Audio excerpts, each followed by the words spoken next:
Então, boa noite. Eu dei início aqui à gravação, né? Então, vamos lá. É, primeiramente, né, bem-vindos, nesse retorno aí depois do período de férias, né? Tanto de vocês quanto o meu. Então, hoje a gente retorna, né, para a UC de Instalações Elétricas Industriais. Deixa eu compartilhar aqui.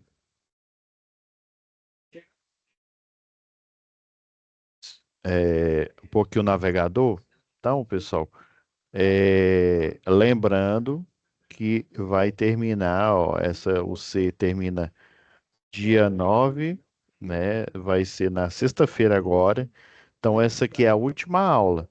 Porém, nós já tivemos a teoria, né? Tanto na parte prática quanto na parte teórica, né? Relacionado às atividades AD e as atividades também presenciais. Eu já fiz até a postagem aqui, né? A Leandra já me enviou as FOs, já fiz as postagens. E eu queria ressaltar, pessoal, nós estamos na segunda UC ainda, né?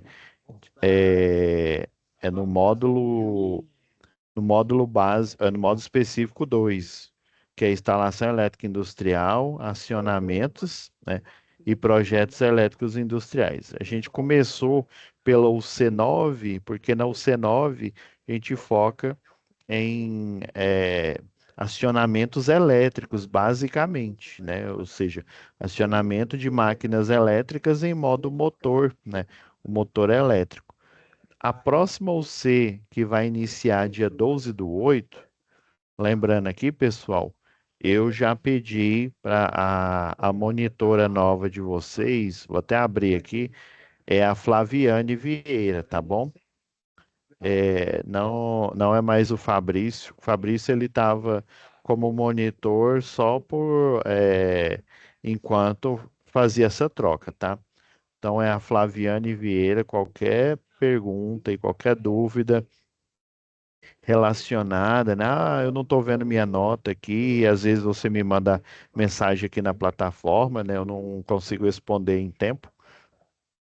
Você entra em contato com a monitora aqui, que é a Flaviane, tá? Daí, pessoal, não se esqueçam. Vamos lá para a área de trabalho aqui, ó. A gente está na UC9. A UC9, né, ela foi ministrada antes porque fala de máquinas elétricas. A próxima UC é a de acionamentos. Vamos entrar nela aqui, né? Inclusive, o Fabrício já deixou tudo pronto aqui, ó. Período de 12/8 até 30/9. As aulas aqui, todos os links já estão já prontos aqui para eu postar as tarefas, né? Postar as aulas, desculpa, né? E também a UC10, que vai ser a última do módulo específico 2, que são projetos elétricos industriais, né? E o Fabrício já deixou tudo pronto aqui, né? A gente só vai preocupar em fazer as atividades, vocês assistir às aulas, né? E responder as atividades aí, tá bom? Então já está tudo pronto, né? Vai ser de 1/10 até 11/11. Aí nesse período, né? Como essa aqui é a última UC, né? Deixa eu só olhar aqui no cronograma rápido. Aí vocês vão ter, ainda tem duas UC, né? Eu estou me adiantando, pessoal, para a gente ter o mínimo de planejamento. Então, ó, em período de 12/11 até 21/11 vai ser o período de recuperação. E do período de 22/11 até 27/11 vai ser a matrícula para o módulo específico 3, né? Ou seja, o último módulo que é relacionado ao sistema elétrico de potência, tá? Então ele vai começar já no mês 11, depois que a gente vai ter o período de férias, né? Mas ele já inicia no mês 11. Então, vocês vão ter do dia 12 do 11 até 27 do 11, que é o período entre a recuperação e a matrícula, para, né, vocês deixar tudo ok para já cumprir com o módulo específico 3, o último módulo do curso aí de eletrotécnica, tá? Só fechar aqui. Então, pessoal, vamos voltar lá na nossa o C aqui. Então, a matéria praticamente já está finalizada, né, de instalações elétricas industriais. Geralmente eu deixo esse último dia ou penúltimo dia aí da UC, né? Por isso que eu falei para vocês, ó, entregue as tarefas o quanto antes, porque vamos ter, né, um gap aí. A gente teve as férias e só retornava hoje, né, dia 6 do 8 de 2024, para fazer a última aula, né, e finalizar. Então, pessoal, não percam tempo. Vocês ainda têm um tempinho aí para finalizar. Quem que não finalizou ainda essa UC, porque se vocês deixarem acumular o C9 com o C8, que vai ser a próxima, e a C8 ela é mais difícil porque ela depende de conhecimentos de acionamentos elétricos. Daí vocês vão estender esses conhecimentos, né, para acionamentos pneumáticos e hidráulicos.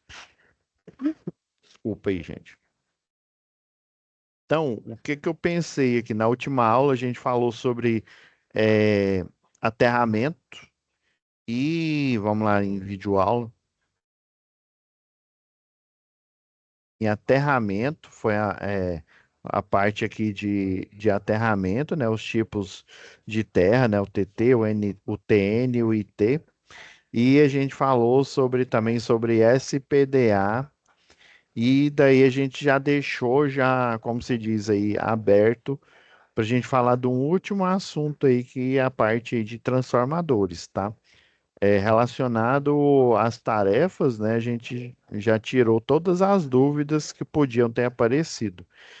Infelizmente não deu para nenhum de vocês aparecer hoje na aula aqui, né? Mas eu dei uma olhada aí nas mensagens para ver se alguém tinha alguma dúvida. Eu vi que ainda tem aluno que precisa entregar, então eu logo, né, logo quando finalizar a gravação aqui, eu pedi para a monitora Flaviane postar, né, e enviar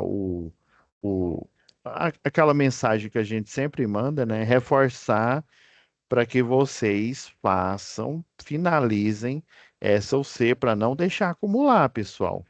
Porque entre o período de rematrícula e o período de recuperação e rematrícula, se vocês não fizerem, vocês vão ter reprovação.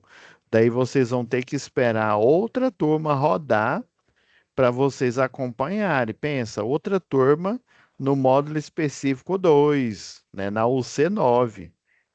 Então, né, aproveitem e enviem o mais rápido possível. Ainda tem, se não me falha a memória, acho que uns dois alunos aí que estão faltando, tá bom? Mas depois eu peço para a Flaviane, eu também entro em contato em off, mando mensagem, né? Porque às vezes o aluno, né, se esqueceu, tá de férias, está viajando, ou então está no período de férias escolar, mas ainda continua trabalhando, né? Então, eu vou fazer esse aviso. Voltando aqui, pessoal, eu vou compartilhar a tela inteira aqui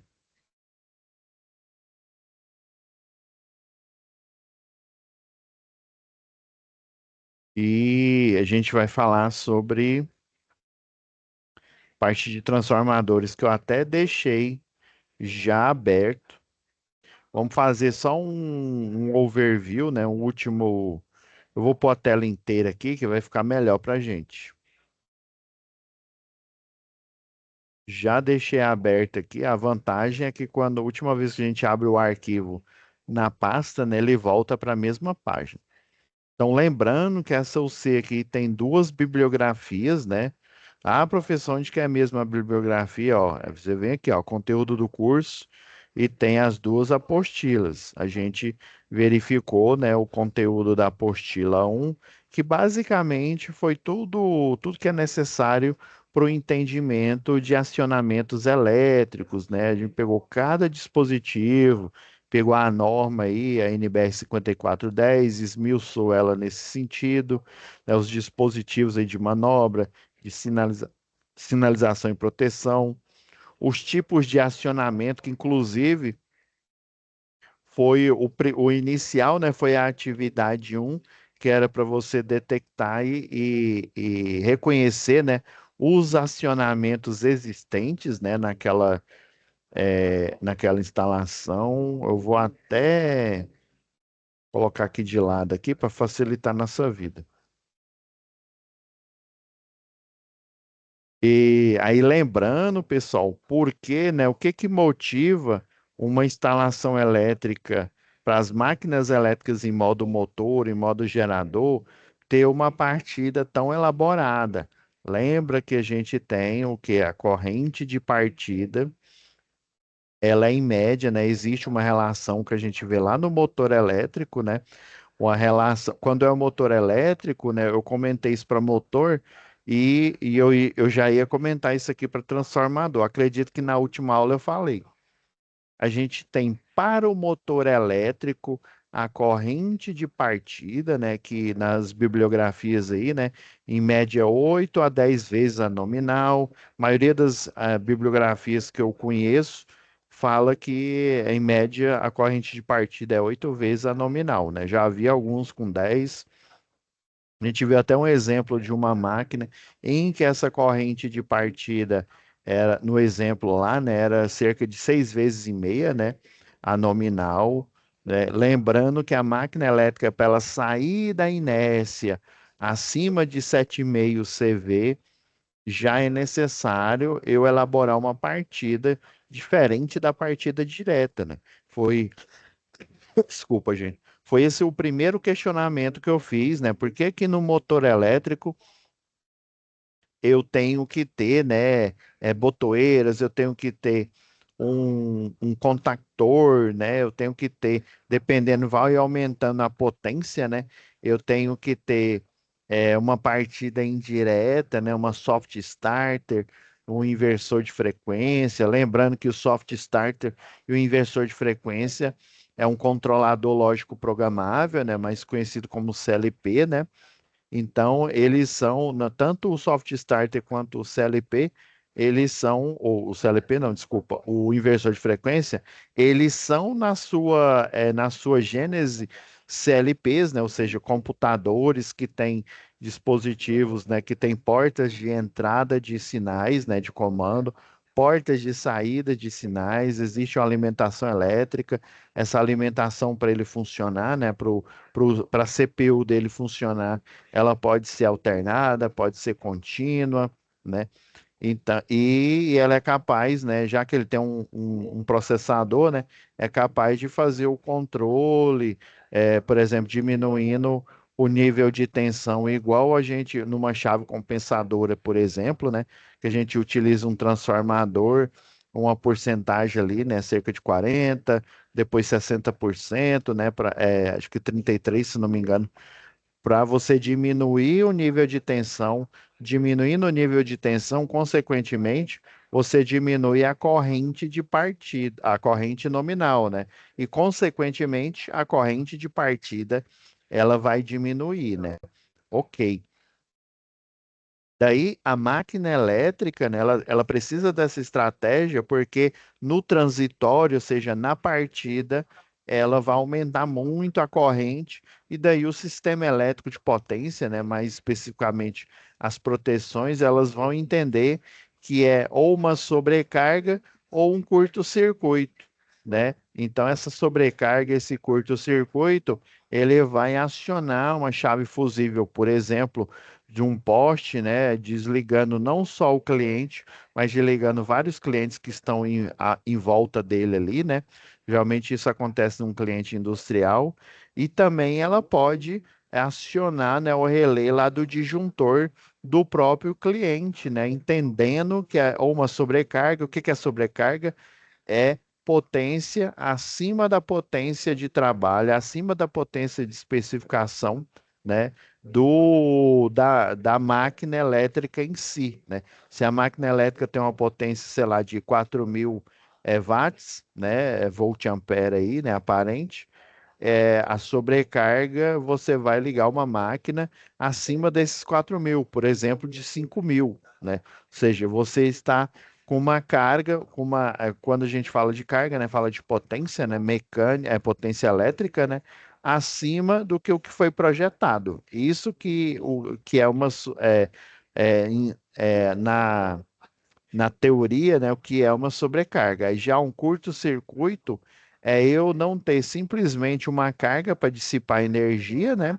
Ou seja, eu não ter nem os 4.000 watts de potência e eu simplesmente ligar a fase com neutro ou então ligar uma fase com outra sem ter uma carga para eu poder dissipar aquela energia.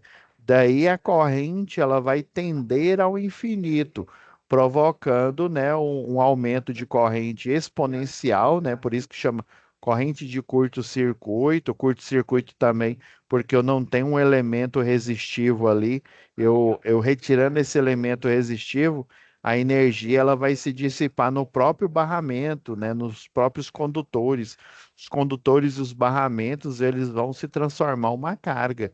E essa corrente vai tender ao infinito, porque eu não tenho um equipamento para eu poder dissipar essa energia, né, na forma de corrente elétrica, na forma de trabalho, né? Chama trabalho mecânico, né? Beleza. Então, ao longo do curso, nós fomos vendo essas várias estratégias, a partida direta, a gente viu a estratégia com a direta com reversão, né? A direta, nós temos o selo, né?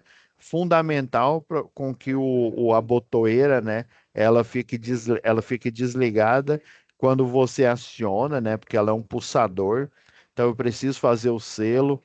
Depois a gente viu a parte de partida direta com reversão, ou seja, você fazer o intertravamento, né? As partidas indiretas aqui, né? Com a estrela triângulo, a partida da série paralela, a chave compensadora. E depois a gente viu também, né, lá o mesmo enfoque a gente teve lá em eletricidade básica, né, a parte aí de frenagem de motor por corrente contínua injetada. Essa corrente contínua ou ela vai prender o eixo do motor, né, até a gente fez um circuito ali com timer, ou então ela vai enviar a corrente diretamente no enrolamento e vai fazer com que esse motor pese com que ele freia. Ou seja, ela envia uma contracorrente junto com a corrente do, do circuito aí que faz ele se movimentar. Porém, ele tem que estar ligado, você coloca ali ou você, na hora que você aciona a corrente, né, contínua para ela ir contra a corrente, né, ou seja, ela se opor à corrente do circuito, eu tenho que manter ela por um tempo determinado, porque senão esse circuito ele vai ficar aquecido e o rotor ali do motor ele vai se manter parado, tá? E eu não posso manter por tempo indeterminado, a não ser, né, que tenha uma estratégia que faça diminuir a corrente o mínimo possível, né? Depois que ele freia, ela diminui para manter o eixo do motor travado em função de um processo produtivo. Mas aí ela vai aplicar uma corrente contínua oposta, né, à corrente que está gerando movimento. Depois, com o tempo, ela vai ser reduzida através ali de um rheostato, né, um comando ali do CLP, né? Ela vai ser reduzida o suficiente só para manter o eixo parado. Se ele for ficar acionado, né, para manter o eixo parado. Agora, só simplesmente para ele parar o rotor e ele ser desligado, eu posso colocar no próprio CLP, né, um timer ali para ele funcionar por alguns segundos e depois ser desacionado. Então, com o CLP, né, o céu é o limite. Então, a gente aprendeu aqui nessa UC de instalações elétricas industriais as estratégias para a gente fazer o acionamento, né, os componentes para a gente acionar uma máquina elétrica. E daí, no final aqui, eu deixei até no início da outra aula, né, para a gente falar sobre transformadores. Do mesmo jeito que uma máquina elétrica, deixa eu ir lá para o. Deixa eu pegar aqui uma foto.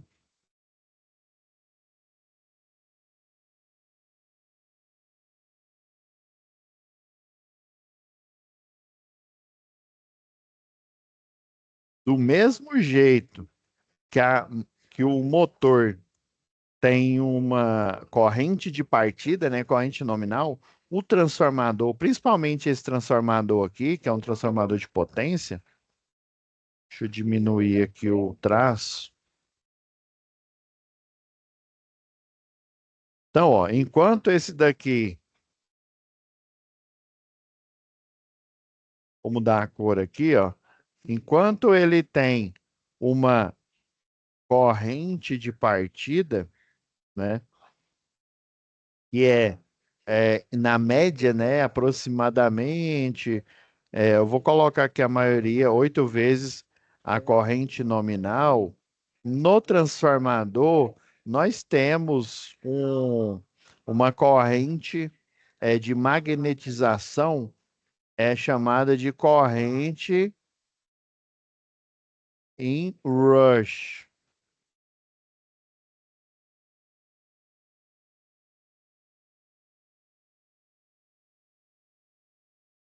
Se não me engano, é assim que se escreve, ó, in rush. A corrente de in rush, ela vai circular aqui nos enrolamentos, né, nos enrolamentos aqui do transformador. Quando eu fizer o acionamento dele, né? Acionamento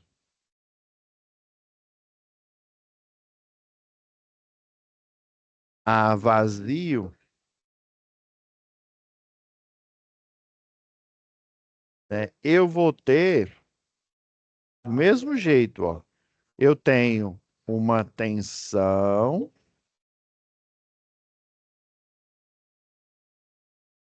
eu tenho a tensão do transformador, né?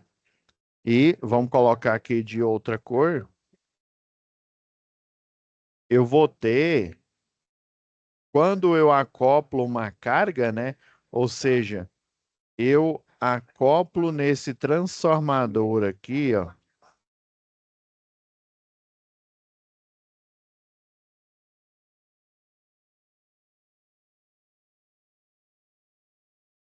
uma impedância, né?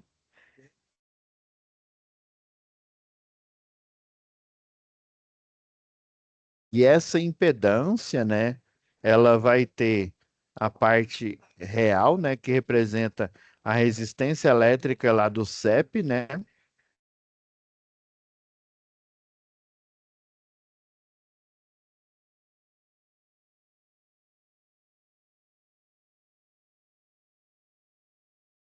Dependendo aqui, ó, se for indutiva, né, vai apresentar uma reatância, geralmente uma reatância indutiva ou capacitiva, mas na maioria dos casos é uma reatância indutiva. Em função o quê? Em função dos enrolamentos, né? Dos enrolamentos aqui da máquina. Deixa eu desenhar direito isso aqui, né? Dos enrolamentos aqui da máquina. Então, esses enrolamentos aqui, ó, eles representam a parte da reatância indutiva, ou seja, do motor elétrico.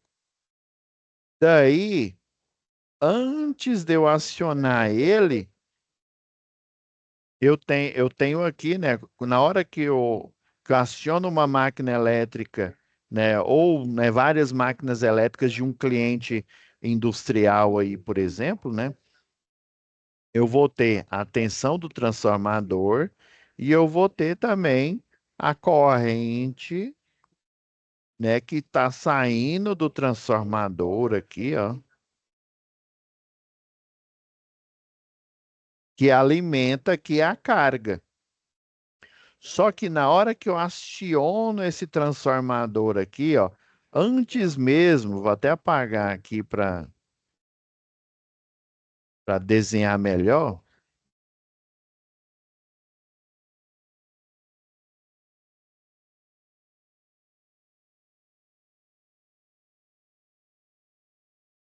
vai estar num barramento, né?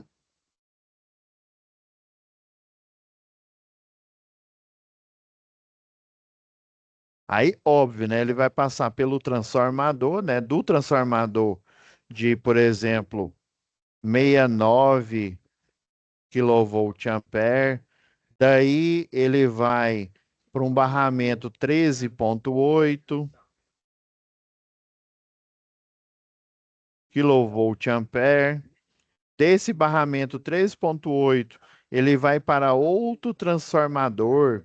Deixa eu até desenhar aqui, vai ficar mais claro aqui, ó. Deixa eu tirar isso aqui. Aqui, ó, chega no 13,8, né? Esse aqui é a simbologia também de um transformador.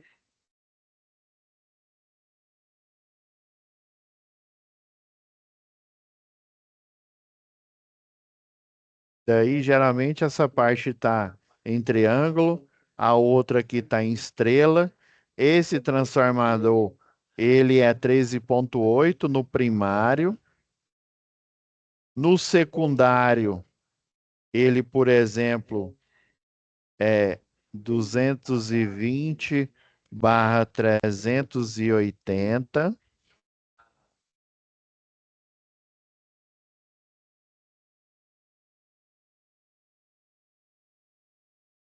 Aqui é o primário, né? O primário é 13,8.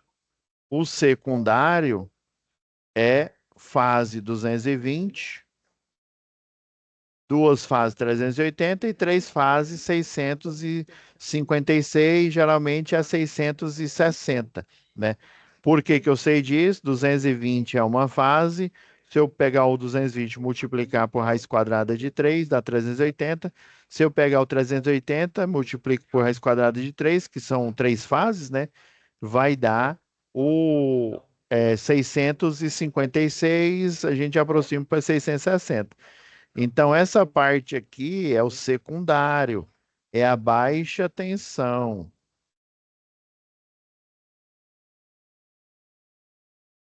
Fazer uma linha aqui de separação aqui, ó.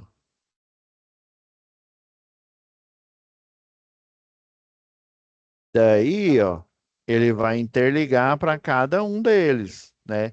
Para alimentar um motor elétrico, uma máquina elétrica aqui, né? Os enrolamentos aí, um de seis polos aí, né? Um motor, por exemplo, nessa arquitetura.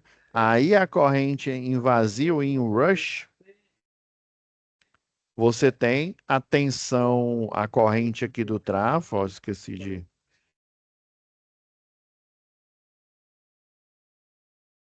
Em situação normal, a corrente, né? Se for indutivo, né? Ela vai estar deslocada, obviamente, né?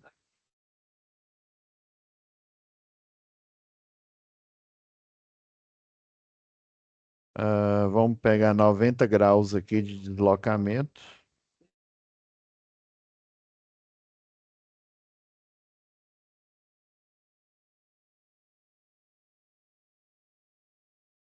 Já estou representando aqui na baixa tensão, né?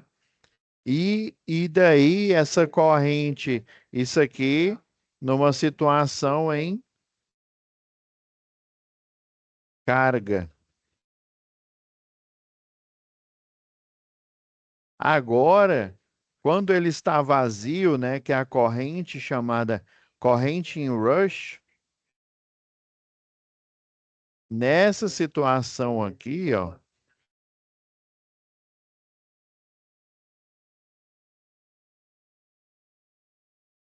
ele vai estar nessa situação aqui, ó.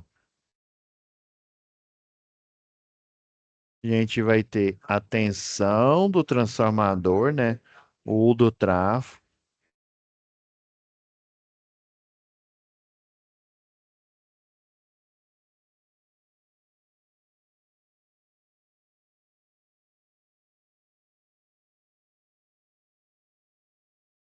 Antes da corrente que vai estar deslocada aqui, né, a corrente ela estaria aqui, ó, é os 90 graus aqui. Você vai ter a corrente em rush. E ela tem, eu vou até colocar aqui um desenho aqui diferente. Você vai ter uma corrente de magnetização e aí só depois ela vai se estabilizar, né?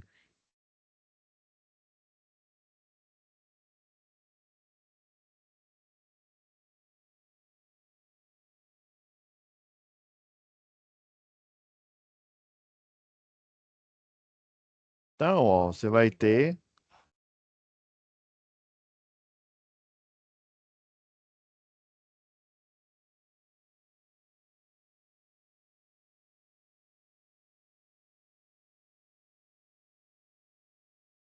Então, há vazio, né?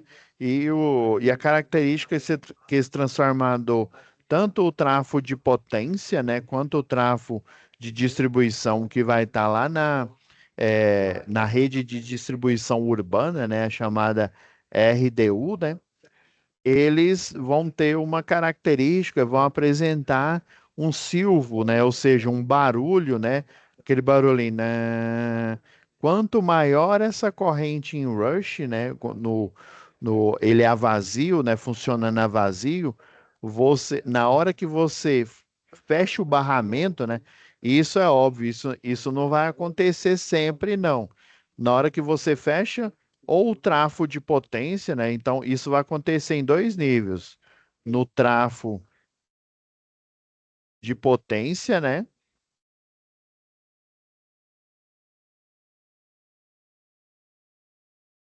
O trafo de potência, e isso vai acontecer também no trafo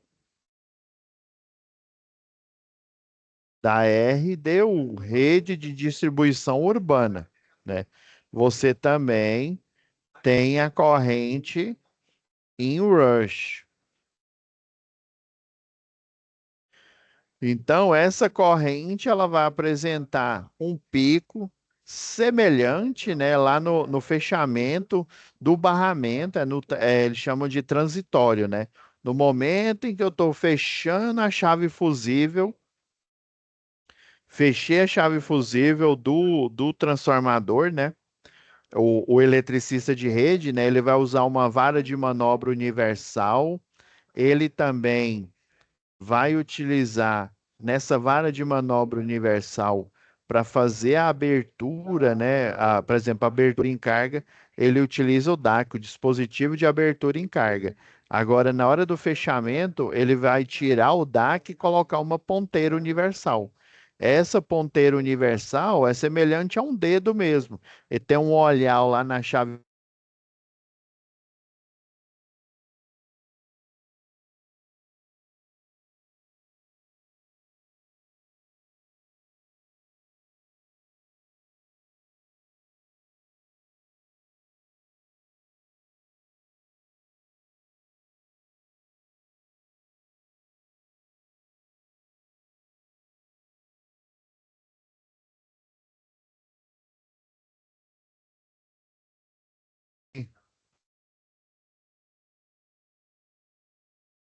Só um minuto aqui. Ó, agora voltou. Ó. Se desculpa aí, pessoal. Acredito que não deu nada errado aqui, não. Ainda a gravação continuou, né? Acredito que vocês não devem ter me visto aí agora, né? Porém, aqui na gravação vai aparecer aqui, eu, né? Então tá ok, não foi necessário restartar aqui a live. Voltando aqui, pessoal, deixa eu ver se está compartilhando de novo, né? Deixa eu recompartilhar a tela para a gente não ter problema aqui, né? Então, voltando aqui nessa corrente, na hora que o eletricista de rede ele fecha a chave fusível, né? Aí vamos supor que o sistema não tem nenhum cliente ligado, né?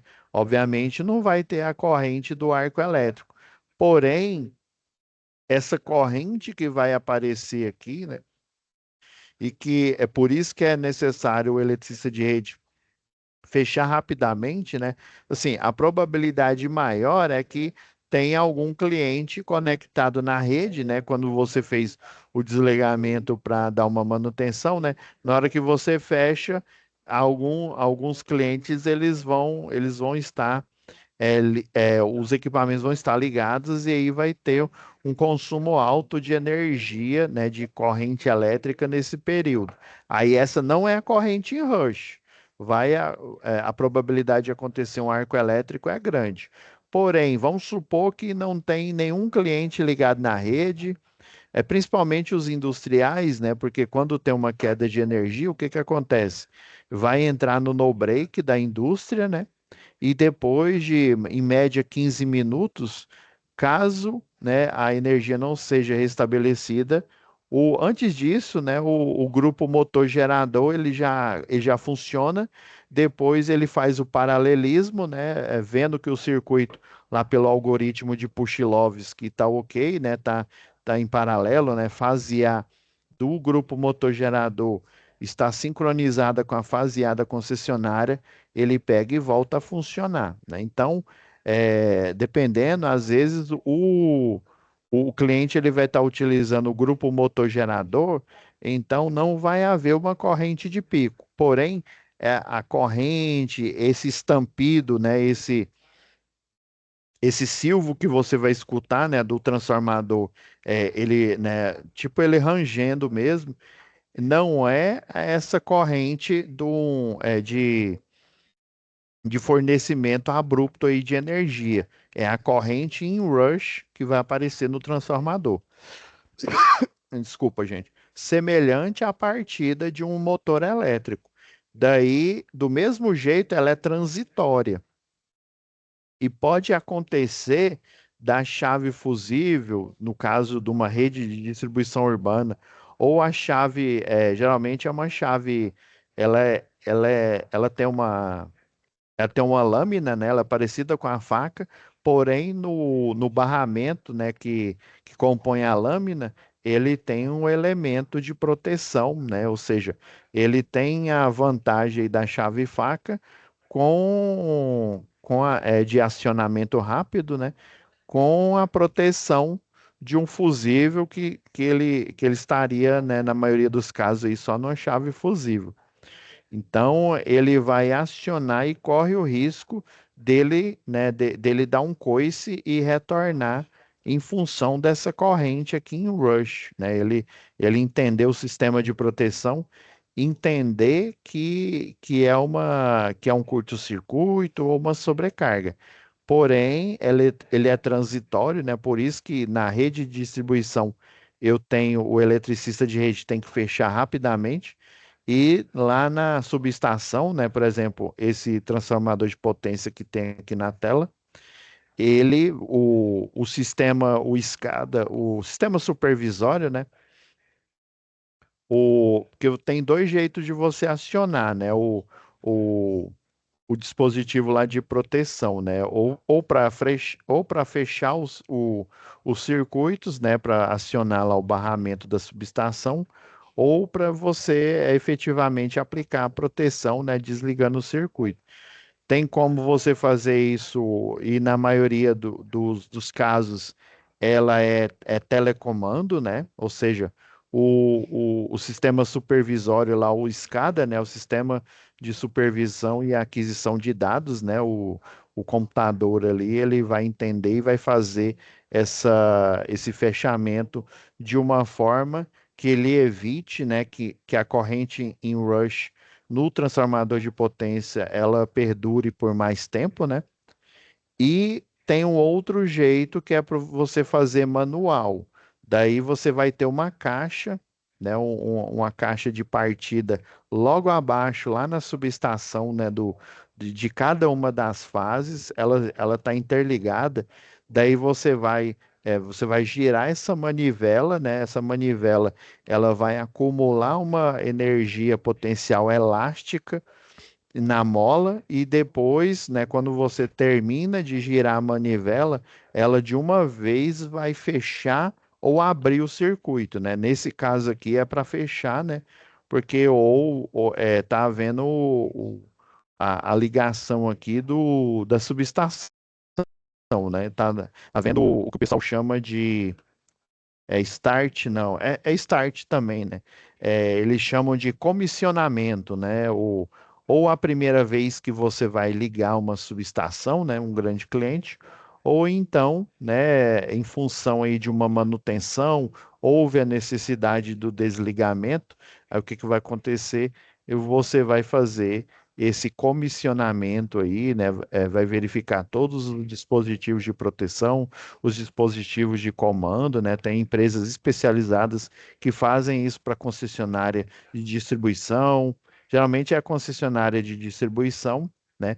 É, que ela ou de geração, né? A concessionária de linha de transmissão, nem tanto, mas a de distribuição, que detém a concessão da distribuição e que contém a concessão de uma usina, né? Tipo uma usina hidrelétrica, uma termoelétrica, ela vai fazer essa ação, né? Ou telecomandada, ou então em loco, né? Em que o eletricista, aí geralmente é um eletricista de rede ou um eletricista de linha viva, né? Apesar de que a maioria dos serviços ele faz com circuito energizado, né?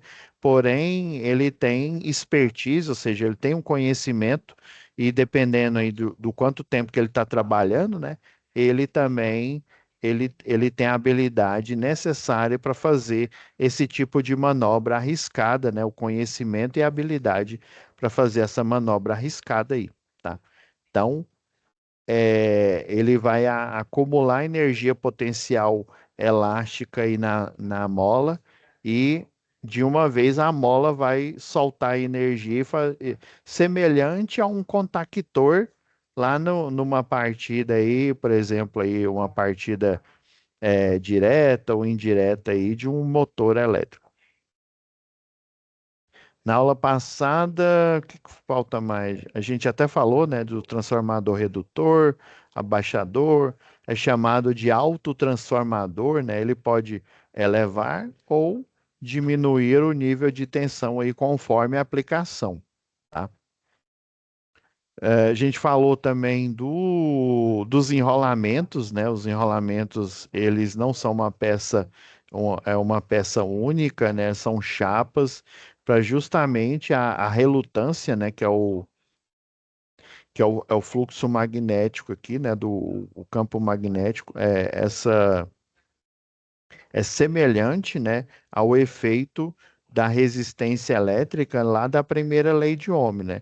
Só que em vez de corrente elétrica, né, a oposição à passagem de corrente elétrica é a oposição ao fluxo magnético que vai do enrolamento, por exemplo, do primário para o enrolamento do secundário.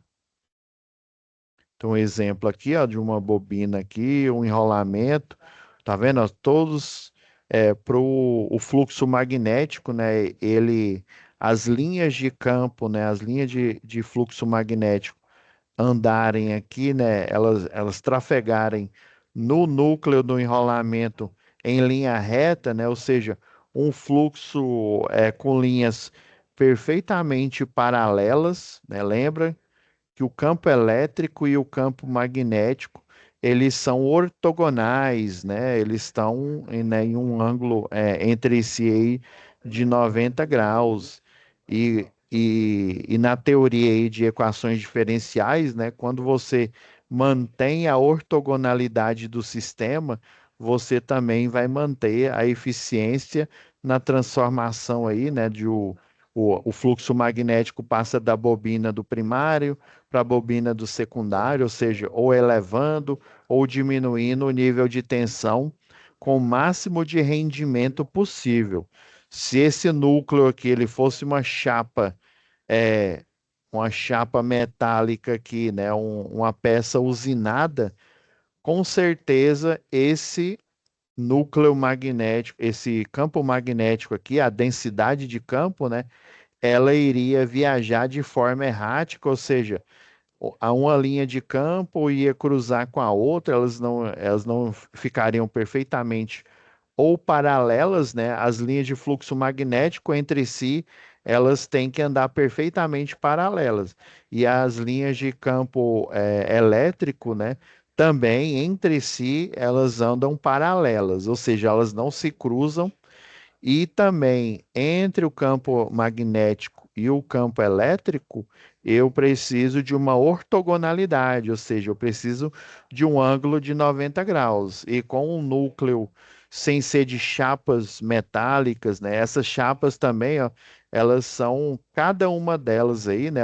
Cada uma dessas chapas aqui, elas são revestidas por um material isolante. Depois que ela individualmente, cada uma é revestida por um material isolante, elas são coladas uma às outras aqui, semelhante ao fio aqui, né, o filamento que eu tenho aqui na bobina, né, esse filamento, embora mecanicamente eles estejam unidos uma volta da espira com a outra, né, eles eletricamente não estão unidos, ou seja, eu tenho uma isolação entre cada uma das voltas aqui da bobina. Do mesmo jeito, eu tenho uma isolação mecânica, ou seja, ó, uma isolação entre cada uma das chapas, evitando que elas entrem em contato direto, né? Evitar esse contato direto faz com que as linhas de fluxo magnético fiquem paralelas, que isso é o ideal, né? Para haver a conversão eletromagnética, né? Ou a diminuição ou o aumento de tensão, né?